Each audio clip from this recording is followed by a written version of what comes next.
Hello everyone. While awaiting capacitors for 1000 XL, I decided to add small WIMA cups 10 nanofarad to Nakamichi 680ZX. Why I'm doing it? I was really impressed by results which I achieved from DR10. I will make a special video when I will have time regarding capacitors, the problems, phase shifts, like how everything tied together, how it affects. I had to spend lots of hours working with ChatGPT, charting, doing analysis. Now I can more or less clearly describe the difference I hear, right? And why it acts so. And additionally, I have learned that remember when I was saying that I don't like Technic sound, or I don't like older Iowa sound for 990 and so on like that. It sounds for me compressed. Now I can explain it. So my additional research lets me describe in technical terms why this is happening. It appears that there's two additional issues I didn't know about related to the electrolytic capacitors. That's first of all, technically not just to electrolytics, for many capacitors. One issue is related to the phase shift on the lower frequencies. And for example, if you use 1 microfarad or less, phase shift starts from 150 gigahertz and below, right? And this is the area which mostly defined by vocals, how live they, how warm them. So it was really interesting to discover for me. And it appears that this really affects the warmness and openness of the sound. What else? There is additional issue with small capacitors. That's the area through which current should go. And again, discussing with ChatGPT, we came to conclusion that the smaller area really affects and limits how quickly, right, current will go through capacitor. It definitely less problem for the film capacitors like WIMA, and that was when we were discussing options for what to do with large capacitors, 22, 47, 100 microfarad, right? And it's come out that technically, if you use film capacitors due to lower ESR, this current issue is less pronounced. And for example, we can use 4.7 microfarad in place of 10 or even 22 microfarad, and so on, right? So I will make a special video about capacitors and how to deal with that. Stay tuned for my channel. But I more and more understand how capacitors shape the sound and why all decks sound differently. How they've been working on the make company sound, all pioneers, all decks, CD players, they sound with very different high frequencies than other decks. They fixed it only, I believe, started from Nakamichi 680ZX, and that's what they really did. Okay, for example, Nakamichi is a heavily shaped sound on high frequencies and low frequencies. So I will explain these charts, but it looks like V-shape. Even if it shows that its records play flat, it is not. All right.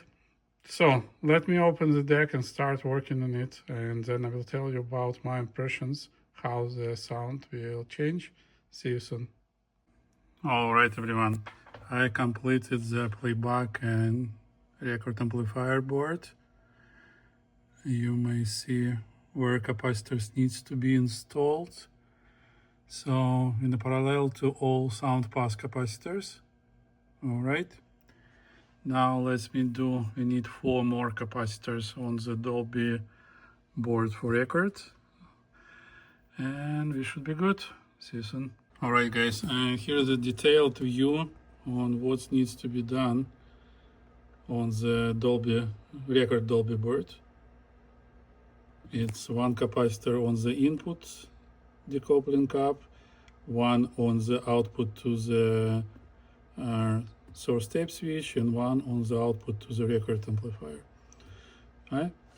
So that's everything which needs to be done. Now let me turn it on and listen, and I'll let you know results.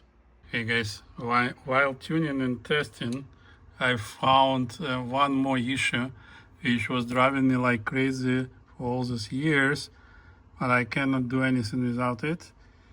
And the issue was like that really thin tapes, thin and sleek, never hold azimuth really well. Like they've been like playing a little bit. All right. Here is the culprit, you see? So there is like the return spring for this lever, which should push it down, and it sits right there, and there is the end of the spring in between this plastic pin and lever, and it don't give the lever to fully get up and apply full pressure. It just has partial pressure. And I just was recently cleaning up pinch rollers on other decks, and I came to this one, and this slips really easily. Like when you clean it, like it stops very quickly. That makes me think that I need to take another look. Why? And that's really the case. So this should help you see. It's right there. Take a look at this point. It's just right there, and it should not be getting in between. All right, so let me fix it, and I see you soon. All right. As you may see, this piece of spring is gone. So I rotated spring into different positions so it would not mess up with the arm anymore. And now the pressure is really firm, and I just validate it, and it should work nice now. All right. Imagine like how many I have this deck for 4 years, and like, sometimes it did work well, sometimes not. Okay. Now you know, it will help you. I use it as a transport to see how it should be installed, and it just rotated.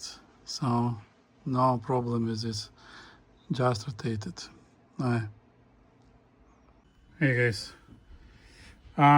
Additionally, I installed new 3D printed belt, which my friend gave me. I'm not sure where he ordered it. He ordered a bunch of them, and I installed this one he gave me into this deck. I'd like you to hear the results.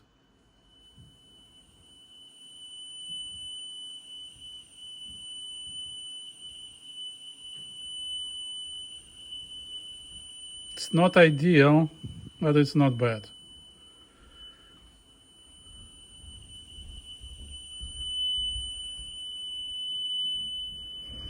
All right, we will consider this belt as a good one. I will measure separately using T100 software to better understand where we are, but I definitely like what I hear. So next I want to test if this thin tape finally will start record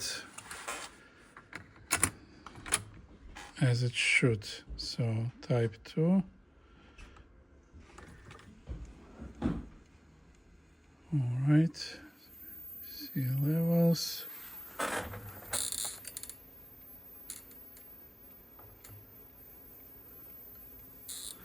So what was happening, I was trying to tune bias and it's never go good. All right, now it's too much bias because tape is a better position. All right, let's see if we can calibrate levels now. Yeah, so levels are way off now.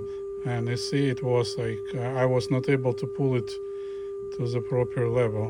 It was always lower, like at -3 dB, and now it went to +3.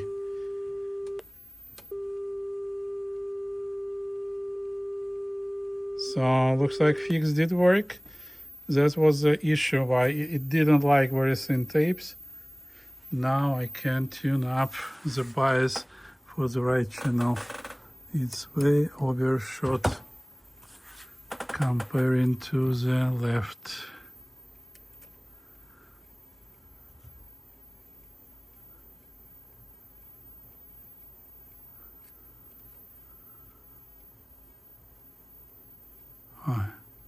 Close.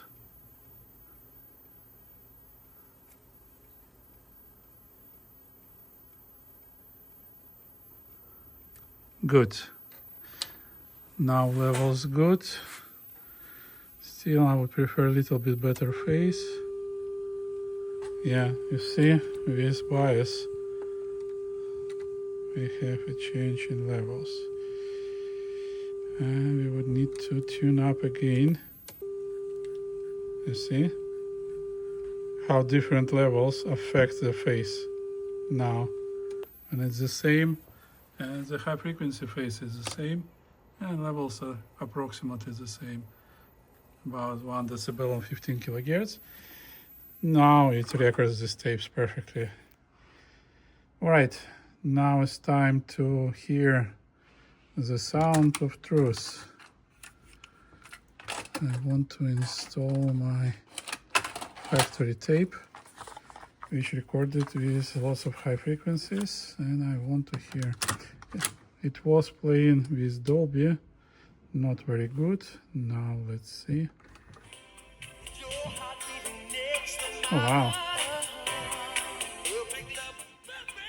Even through like using headphones as a loudspeaker, I can hear that it's way better than it was before. But I will test more and will tell you more. All right, see you soon.